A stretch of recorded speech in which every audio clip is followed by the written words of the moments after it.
Lucas capítulo 2, versículo 41. O menino Jesus no templo. Todos os anos, os pais de Jesus iam a Jerusalém para a festa da Páscoa. Quando ele atingiu os 12 anos, foram a Jerusalém, segundo o costume da festa. Terminados os dias da festa, ao regressarem, o menino Jesus ficou em Jerusalém, sem que os pais dele o soubessem. Pensando, porém, que ele estava entre os companheiros de viagem, andaram um dia inteiro e então começaram a procurá-lo entre os parentes e os conhecidos. E como não o encontraram, voltaram a Jerusalém à sua procura. 3 dias depois, o acharam no templo, assentado no meio dos doutores, ouvindo-os e fazendo-lhes perguntas. E todos os que ouviam o menino se admiravam muito da sua inteligência e das suas respostas. Logo que os pais o viram, ficaram maravilhados, e sua mãe lhe disse: Filho, por que você fez isso conosco? Seu pai e eu estávamos aflitos à sua procura. E ele respondeu: Por que me procuravam?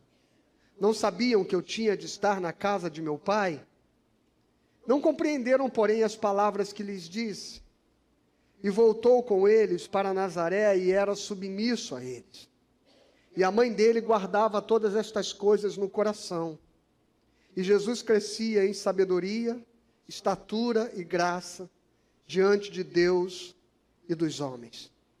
Senhor, abençoa as nossas vidas, fala aos nossos corações e ministra com autoridade, para que nós possamos ser edificados e exortados e consolados pela Tua palavra, no nome de Jesus. Amém. Amém. Bom, irmãos, eu já fiz esta pergunta aqui uma vez, e ela naturalmente é de ordem hipotética, dada que ela parte de uma premissa absurda, impossível. Mas a pergunta que eu quero dividir com os irmãos é que se Deus morresse, percebem o absurdo da minha colocação? Se Deus morresse, quanto tempo a igreja evangélica levaria para descobrir?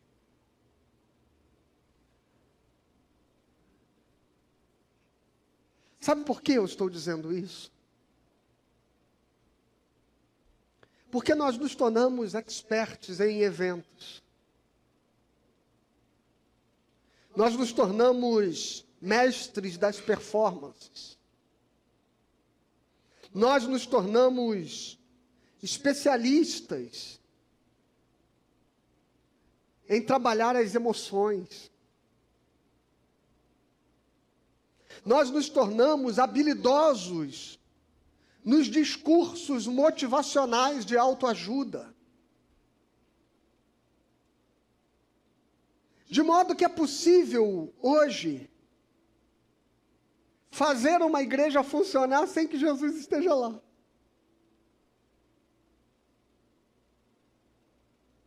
É possível hoje que multidões estejam plenamente satisfeitas com o fato das grandes reuniões das quais participam, sem se darem conta que possivelmente muito pouco daquilo tem a ver efetivamente com a ação do poder do Espírito Santo presente entre a comunidade.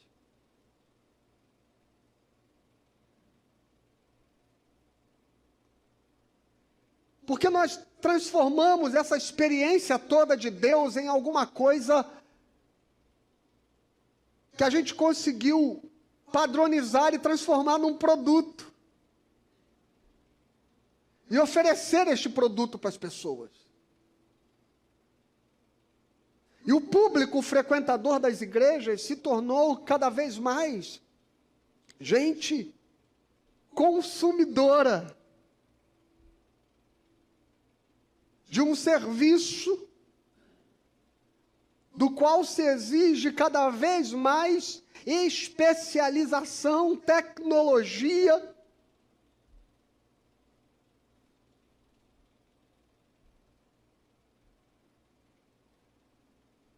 Então as coisas funcionam sem Deus.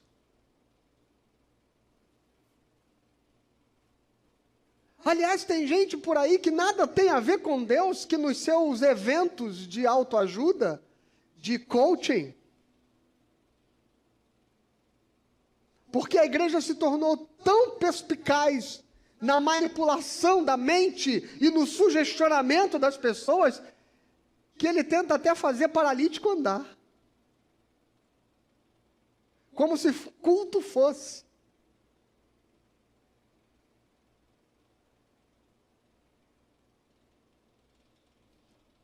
Bom, eu quero voltar ao texto, mas eu queria deixar esta pergunta no seu coração. Se Deus morresse, quanto tempo levaria para a igreja evangélica perceber isso?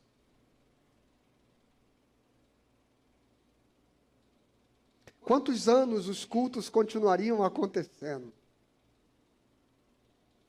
E as pessoas continuariam se emocionando? E se convertendo a um pacote religioso, a um estilo de vida, mas sem Jesus Cristo estar nesse negócio. Jesus, como todos os anos fazia, diz o texto, ia a Jerusalém. Haviam pelo menos 3 festas sagradas que eram celebradas todos os anos em Israel. Jerusalém era a capital, onde estava erigido o templo.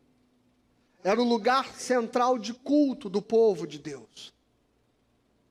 De modo que era esperado que, pelo menos uma vez por ano, em uma das festas,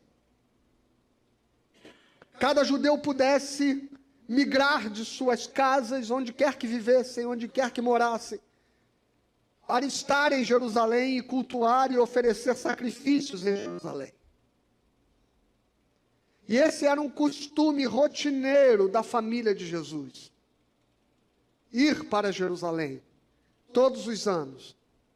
Montar aquelas grandes caravanas que saíam da Galiléia, de Nazaré, de Cafarnaum, das cidades da região, da beira do mar da Galiléia, e descendo todos eles para a Judéia, para chegarem então em Jerusalém e celebrarem o culto, e celebrarem, neste momento, neste caso, a festa que estava sendo celebrada era a Páscoa. E nós estamos às vésperas de celebrar a Páscoa. E ontem eu estive trabalhando com os adolescentes o significado disso, que é a Páscoa. Que Páscoa é essa que Jesus está indo celebrar? Ele está indo celebrar a Páscoa dos judeus, a Páscoa do seu povo, a Páscoa que naquele momento não tinha o significado que para nós tem hoje, porque Jesus Cristo ressignificou a Páscoa para nós. Mas originalmente a Páscoa é aquele evento que foi inaugurado na libertação do povo do cativeiro do Egito. Pelo menos 1.300 anos antes, quando Israel estava no Egito, e Deus levanta Moisés para libertar o povo, e Faraó resiste no seu coração de libertar o povo, então o Senhor envia uma sequência de pragas sobre o Egito. As 10 pragas do Egito, das quais a primeira foi a água se tornar sangue, a última foi os primogênitos, os primeiros filhos de cada família do Egito morrerem. Foi dramática. A última praga que definitivamente desmontou a dureza do coração de Faraó e fez com que ele então liberasse o povo para partir, para adorar a Deus, caminhando pelo deserto. E quando a última praga foi anunciada, o Senhor deu ordens para todo o povo de Israel, para que cada família de Israel tomasse um cordeiro, e imolasse, e sacrificasse um cordeiro. E depois assassem aquele cordeiro para que fosse comido naquela casa. Mas antes disso, que eles tomassem o sangue do cordeiro. E pintassem os umbrais das portas e das janelas de suas casas com o sangue do cordeiro. E o texto diz que quando o anjo da morte passa pela terra do Egito, em nenhuma das casas que estavam marcadas pelo sangue do cordeiro ele entrou. E houve então a tragédia da morte de todos os primogênitos do Egito.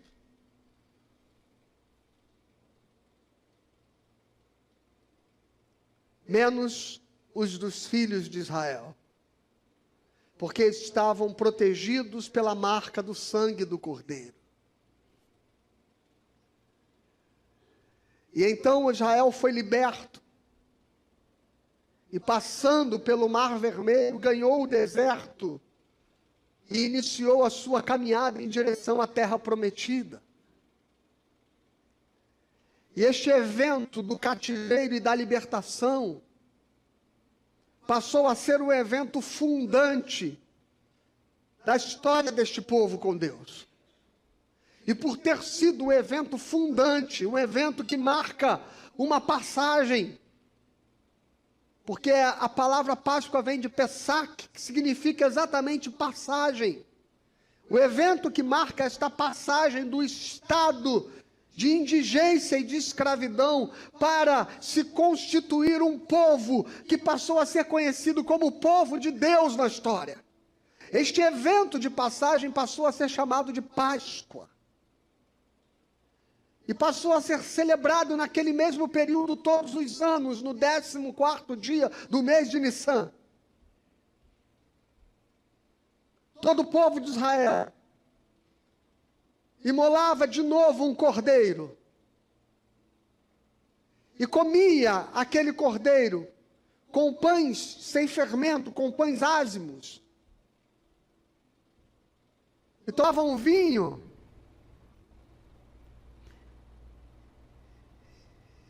E consumiam ervas amargas, que era para que eles lembrassem da amargura do Egito. E este evento, todos os anos, era celebrado como sendo a Páscoa. E foi para este evento que Jesus se dirige, vai, todos os anos com seus pais para Jerusalém. Quando Jesus morre na cruz, naquele evento que antecede a sua prisão e crucificação, quando ele está reunido com os seus discípulos, eles estavam celebrando a Páscoa. Jesus então toma o pão ázimo do qual se celebrava a Páscoa, com o qual se celebrava a Páscoa, e ele diz para os seus discípulos: tomai e comei, este é o meu corpo. Este é o meu corpo. E ele toma o vinho com o qual eles bebiam o banquete da Páscoa, e ele disse: tomai e bebei, este é o meu sangue. Os elementos que faziam com que eles lembrassem do modo como eles foram libertados do Egito, Jesus Cristo está agora os ressignificando e dizendo: sou eu. E ao morrer na cruz e derramar o seu sangue ali naquele lugar, ele estava assumindo também o lugar do cordeiro que foi morto. Então Jesus se torna o cordeiro, Jesus se torna o pão, Jesus se torna o vinho da experiência pascal. E desde então a morte de Cristo ressignifica a Páscoa para nós, porque ela já não mais é a lembrança da libertação do Egito, mas é a lembrança do modo como o sangue do Cordeiro derramado sobre as nossas vidas nos libertou da morte e do pecado. Essa é a nossa Páscoa. Mas Jesus foi para Jerusalém, segundo o costume, quando ele tinha 12 anos de idade. Era um adolescente. Mas na experiência judaica é uma data muito importante, mais ou menos nesta época é onde um menino judeu passa pelo seu bar mitzvah, ou seja, a experiência onde ele se torna adulto, onde ele se torna responsável. E é com essa idade que Jesus está em Jerusalém. Chegou ali com a caravana de todo mundo que veio da Galiléia, e de repente, terminada a festa da Páscoa, a caravana se reorganiza e toma a estrada de volta para a Galiléia. E eles caminham um dia de viagem, até que se dão conta que Jesus não estava lá. E eles vão um pouco mais à frente, e com os parentes que estavam na frente, dizem, ele está aí? Não, não está aí. Eles vão lá atrás, ele está aí? Não, ele não está aqui.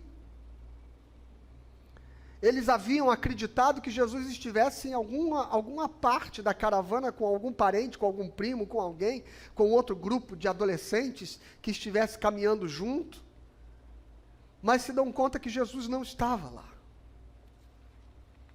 Então eles voltam. E eu gosto sempre de fazer essa conta. O texto diz que eles acham Jesus 3 dias depois, possivelmente 3 dias depois de terem dado falta. Então eles andam um dia de viagem e não acham Jesus. E eles voltam um dia de viagem, dá 2 dias.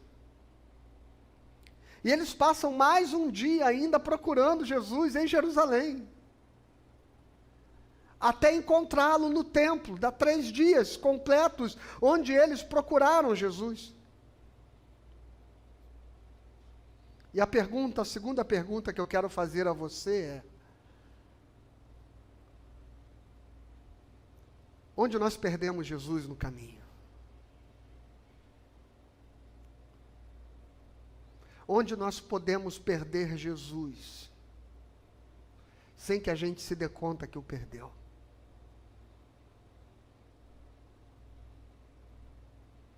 Quanto tempo a gente continua sendo um religioso e frequentando a igreja, sem que nós estejamos tendo um relacionamento verdadeiro com Jesus Cristo? Quanto tempo vai levar até a gente se dar conta de que alguma coisa está quebrada em nós? De que em algum momento nós nos afastamos de Jesus?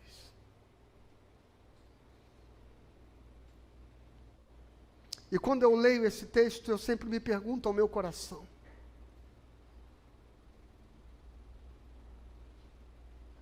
porque você, especialmente pai e mãe, responsável que é com seus filhos,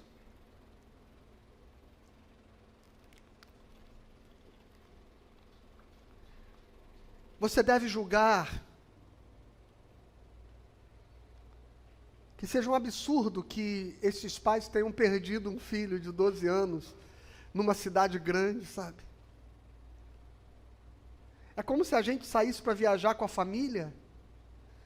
É como o filme Esqueceram de Mim, sabe? Que depois que a gente está no avião, a gente diz, cadê o Kevin?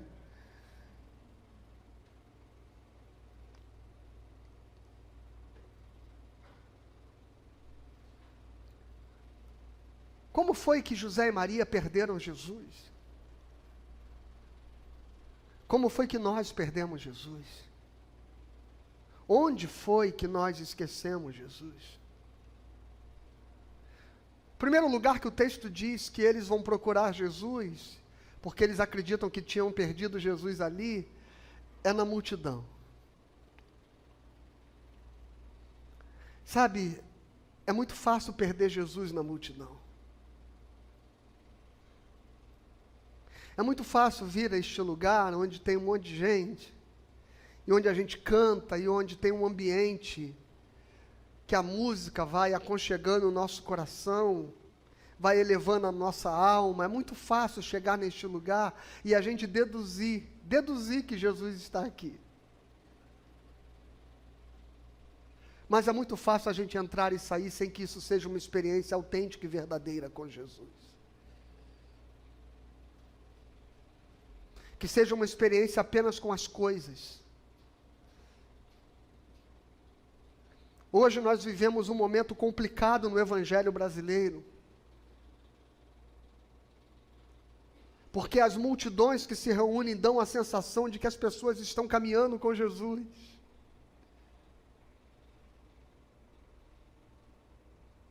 E elas lotam auditórios de 2, 3, 4, 5, 10 mil pessoas. E elas cantam, e elas louvam, e elas erguem as mãos, e elas choram, e elas se emocionam.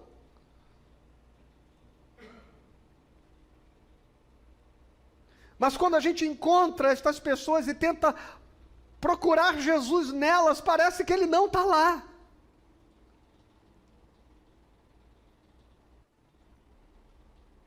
O pensamento delas não tem a ver com Jesus. A mente delas não tem a ver com Jesus.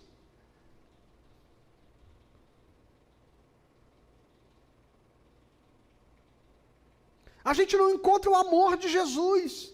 A gente não encontra a graça de Cristo, a misericórdia de Cristo. A gente não encontra a justiça de Cristo nelas. A gente continua encontrando preconceito, ódio, raiva, ignorância. Onde está Jesus?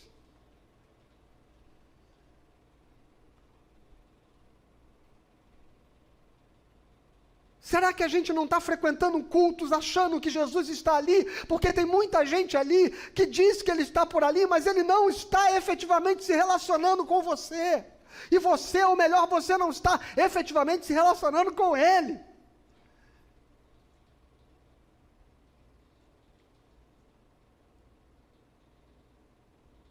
Você está se relacionando com a estrutura, com o sistema, do qual você passou a fazer parte.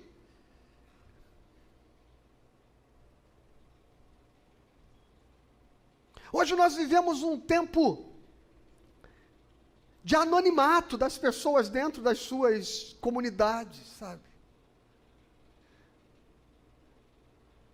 Não é incomum que pessoas me procurem no gabinete, chegando na comunidade, e digam assim: eu só quero entrar e sair e cultuar, e eu não quero. Pessoas que chegam machucadas às vezes com a igreja, e dizem assim: eu não quero me envolver, eu só quero assistir meu culto, entrar, sair, ir embora para casa, eu não quero que ninguém se meta na minha vida, eu não quero lidar com nada.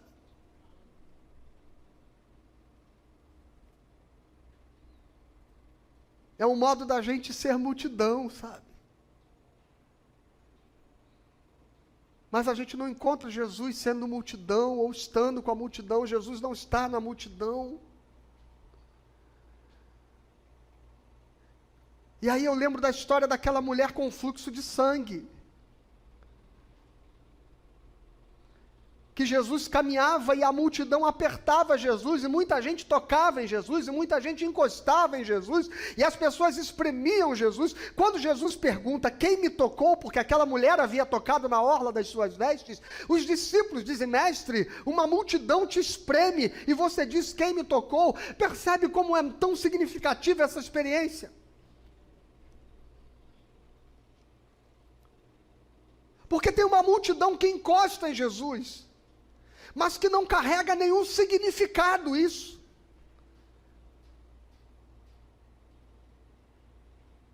Tem um monte de gente frequentando cultos, mas que não carrega nenhum significado isso, porque efetivamente elas não estão sendo tocadas pelo poder de Jesus Cristo. Elas estão impactadas com um discurso que fala aos seus ouvidos aquilo que elas gostam de ouvir.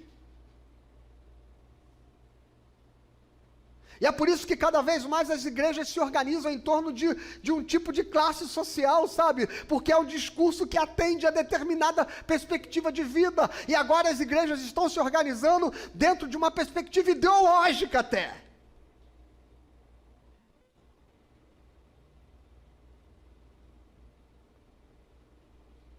Teve uma família que saiu da comunidade há um tempo.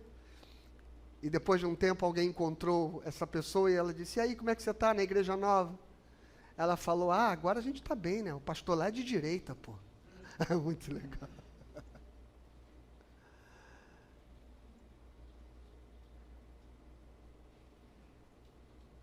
Então a gente quer frequentar o lugar onde as pessoas falem o que a gente quer ouvir.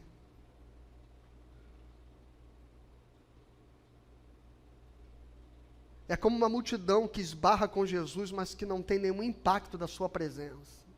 Não tem nenhum impacto efetivo da sua vida. É preciso que você dê significado ao fato de você estar aqui. Aquela mulher, ela deu significado ao seu encontro com Jesus. Ela foi lá e ela disse, eu vou tocar e eu serei curada. É preciso que a gente, ao procurar Jesus no meio da multidão, é preciso, quando a gente está no meio da comunidade de fé, a gente venha para o culto, a gente frequente o culto com a expectativa de que nós chegamos aqui e eu quero tocar Jesus, eu quero encontrar Jesus, eu quero que flua poder dele sobre a minha vida. Eu não quero estar aqui como quem frequenta um culto, porque todo mundo frequenta o culto domingo de manhã, porque a minha família é evangélica, porque eu sou evangélico de berço, porque sempre foi assim na minha vida, porque esse é um hábito, esse é um costume dominical na minha casa.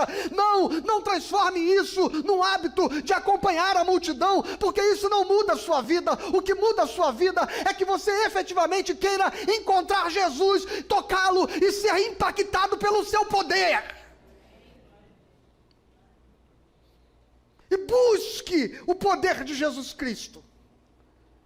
E busque ter uma experiência com Jesus Cristo.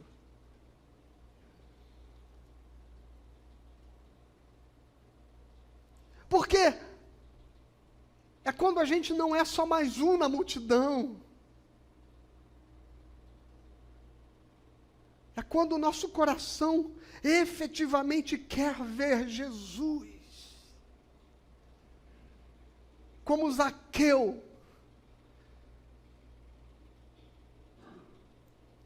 que supera a multidão subindo na árvore, porque ele não quer só saber, ouvir alguém dizendo, Jesus está passando ali, Jesus está ali, ele quer ver com os próprios olhos, ele quer ter a sua própria experiência com Jesus.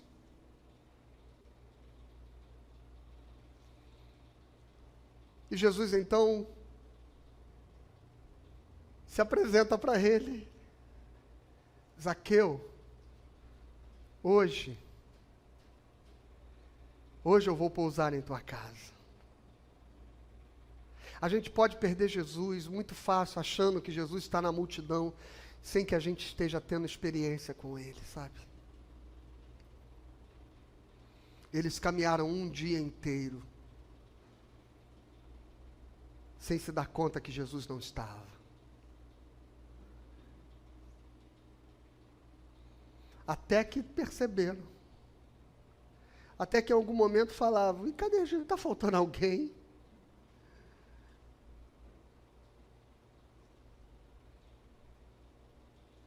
Sabe uma outra coisa que a multidão pode nos levar ao engano?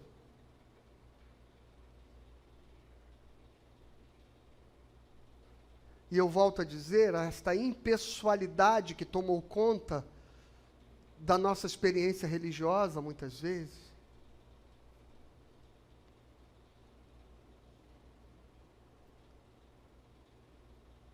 Eu confesso que eu não tenho competência, não estou criticando quem tem não, tá?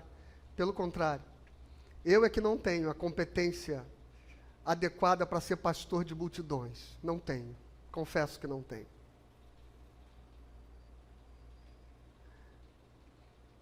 Porque me dá uma angústia muito grande. Vocês não fazem ideia, irmãos. Eu passo ministrando daqui. Deixa eu contar essa história para vocês. Eu passo uns 15 minutos de culto, sem conseguir cultuar direito, sabe? Toda vez que eu vejo chegar alguém lá.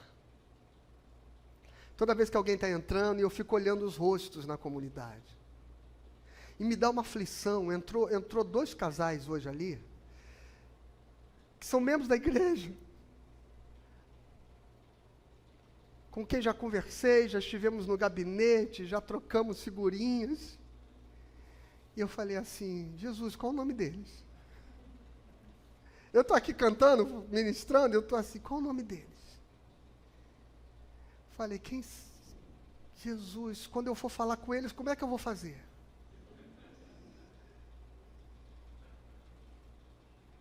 Me dá uma angústia, irmãos.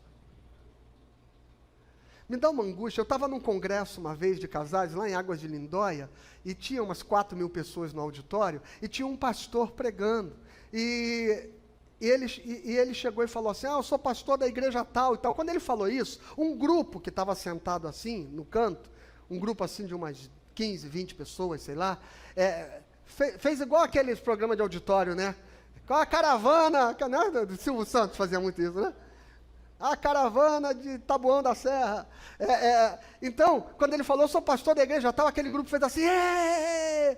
Aí ele olhou e falou assim, vocês são lá da minha igreja?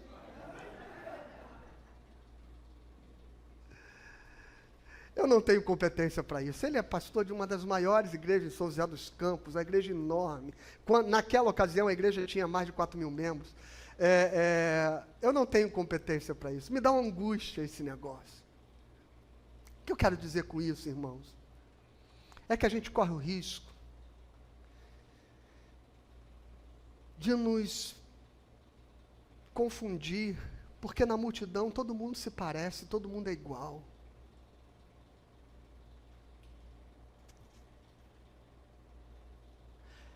Só que a gente encontra Jesus exatamente nas peculiaridades, naquilo que é o diferente, aquilo que é o individual de cada um. A gente encontra Jesus exatamente no encontro, não é na impessoalidade. A gente encontra Jesus exatamente quando a gente convive, quando a gente se deixa tocar um pelo outro, quando a gente consegue se ver e se enxergar, e a gente vai vendo o quão precioso Jesus é. Sabe, Jesus emana assim. Ontem eu estava no PG dos adolescentes, e o Renan, eles estão lá em cima, então eu vou falar, não vou constrangê-los, porque eles não estão aqui. E o Renan, ele toda hora vinha com a pergunta sem noção, né, Bruno? Toda hora ele vinha com a pergunta que não tinha nada a ver com a história. E eu comecei a brincar com ele com isso. Você e suas perguntas sem noção. Você já está fugindo do assunto de novo, e coisa e tal. E aí teve uma hora que ele jogou uma pergunta tão sem noção, mas que mudou o rumo da nossa conversa, sabe? Ele falou, cara, olha aqui o que o Renan falou. Olha aqui o que o Renan falou. Vamos prestar atenção como foi importante a pergunta dele? E eu falei, cara, que legal quando as pessoas, elas podem falar, elas podem ser elas sem que elas sejam silenciadas, sem que elas sejam tratadas como multidão, de se tornar igual a todo mundo, sem que a igreja tenha que vestir todo mundo com a mesma roupinha, com o mesmo cabelinho, com o mesmo jeitinho, falando o mesmo evangeliquez, sabe, conversando as mesmas coisas, nos mesmos temas, e onde as pessoas não podem ser elas mesmas. Mas a gente vai ver a beleza de Jesus Cristo brotar quando nós somos gente. É exatamente neste mosaico. Talvez seja isso que Paulo queira dizer, meu irmão, quando ele diz que nós somos corpo de Cristo. Se nós queremos encontrar Jesus Cristo, nós precisamos não tratar a igreja e as pessoas como multidão, como se todo mundo fosse igual. Nós precisamos ter a coragem de encarar as diferenças de cada um.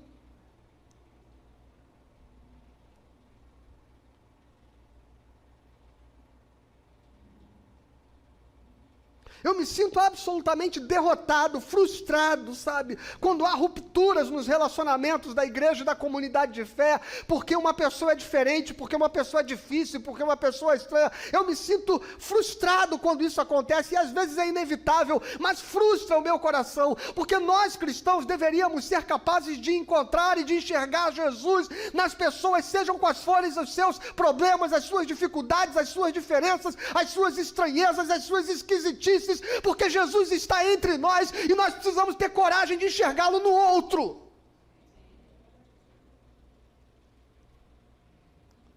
E frustra o meu coração quando a igreja não consegue esta singularidade.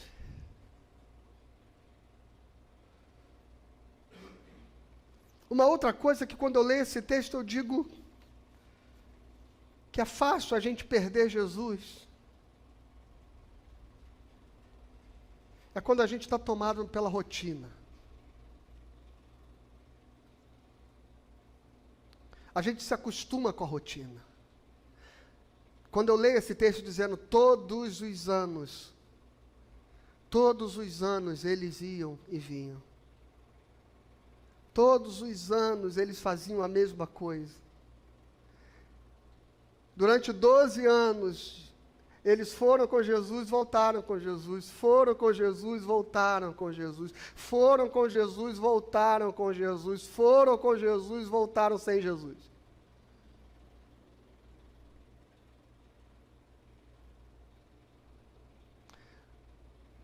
A rotina religiosa muitas vezes nos dá a falsa impressão de que nós estamos tendo um relacionamento com Deus, quando na verdade a única coisa que a gente está fazendo é viver o código de uma religião. A rotina eclesiástica muitas vezes nos leva a gente a acreditar que a gente está se relacionando com Jesus, quando na verdade nós estamos apenas repetindo uma rotina.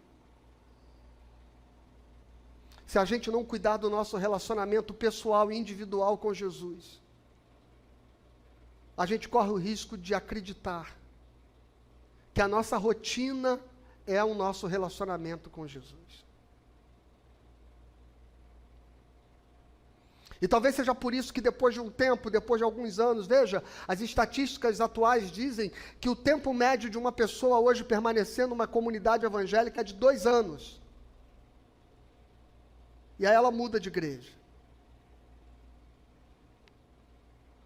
Quando pesquisado isso nas igrejas mais históricas, como a igreja presbiteriana, por exemplo, nas igrejas mais tradicionais, esta média sobe de 2 para 10 anos, mas ainda assim, com cerca de 10 anos, as pessoas mudam de igreja. E é uma coisa para a gente parar para pensar.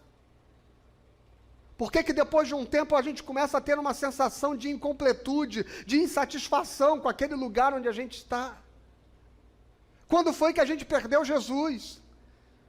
Quando foi que aquele mesmo lugar, aquelas mesmas pessoas, aquele mesmo pastor, aquelas mesmas canções, aquela mesma banda, aquele mesmo ministério, quando foi que estas coisas que durante tanto tempo nos alegraram, encheram a nossa alma, nos trouxeram satisfação, alegria, encontros com Cristo, experiências com Deus, quando foi que estas coisas passaram a se tornar massivas para nós? Quando foi que a gente começou a ficar insatisfeito e agora eu só consigo olhar e me sentir inadequado neste lugar?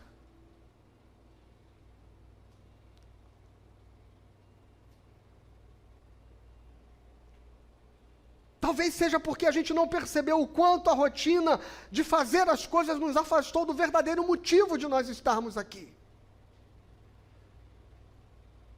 E você via Jesus no pastor, no sermão, na pregação, nos cânticos, na ministração. Você via Jesus nos ministérios, você via, e agora você só vê coisas das quais você reclama, ou está insatisfeito, ou não alegram mais o seu coração.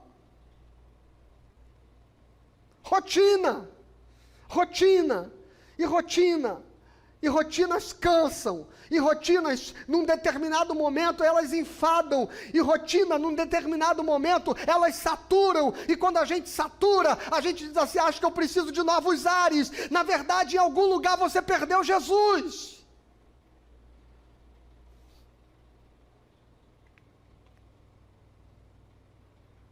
E precisa voltar o caminho, e precisa ir lá atrás. Não, não é mudar o caminho, eu vou agora para outro lugar. Não, você precisa voltar e descobrir onde você perdeu Jesus no meio dessa história.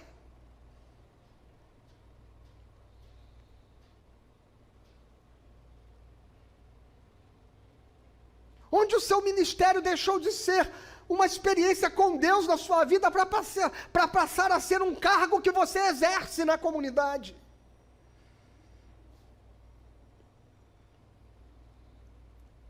Onde?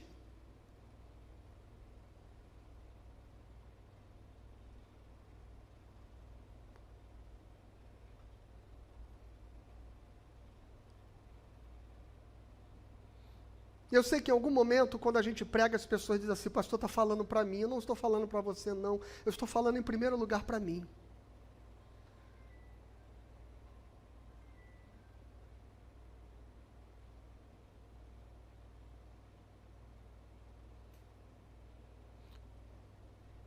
Quando estive, há um tempo atrás, com o meu psiquiatra, viu?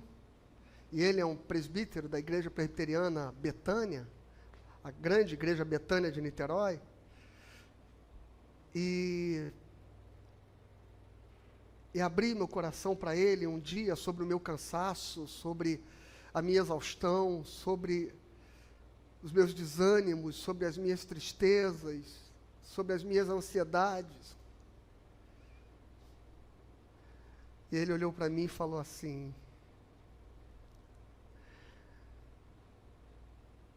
eu não vou te dar remédio não, ainda que eu acho que você precise, mas eu vou te dar um tempo. Mas eu vou te dar um tempo para você voltar lá atrás e descobrir onde foi que você quebrou.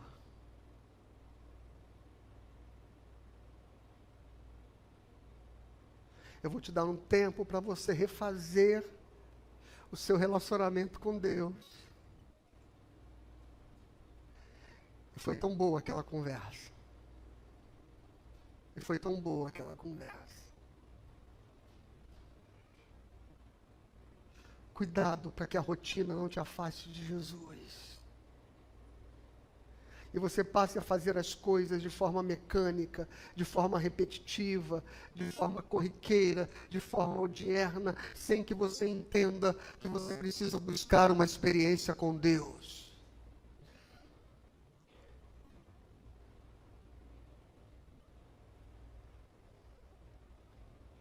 E a última coisa.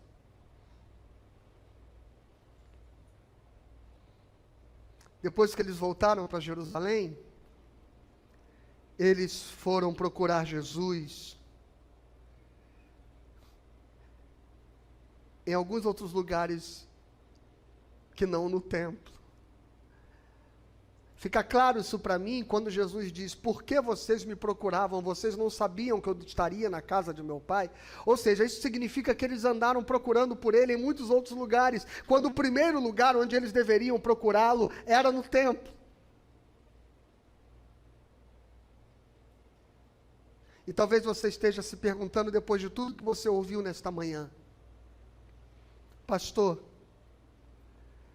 então onde eu acho Jesus? Onde eu acho Jesus? Qual é a resposta? Onde Jesus está? Onde Jesus está? No templo. Onde Jesus está? No templo.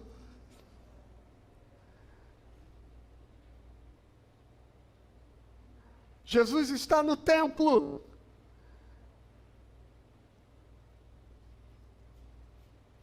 Jesus está dentro de você.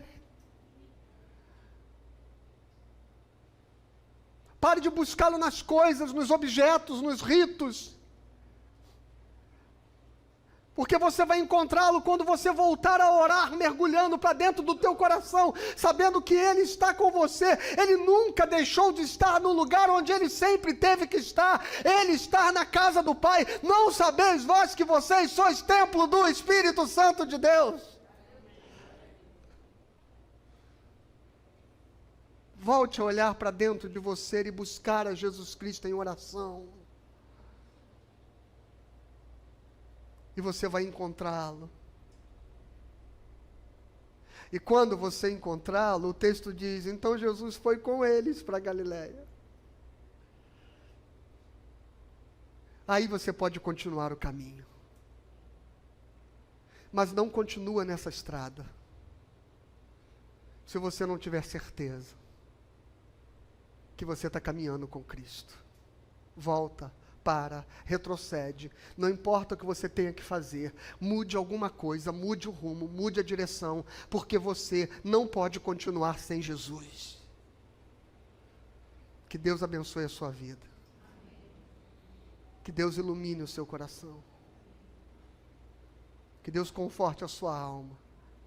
E que, sobretudo, quando você buscar a Jesus Cristo dentro de você, você o encontre, em nome de Jesus.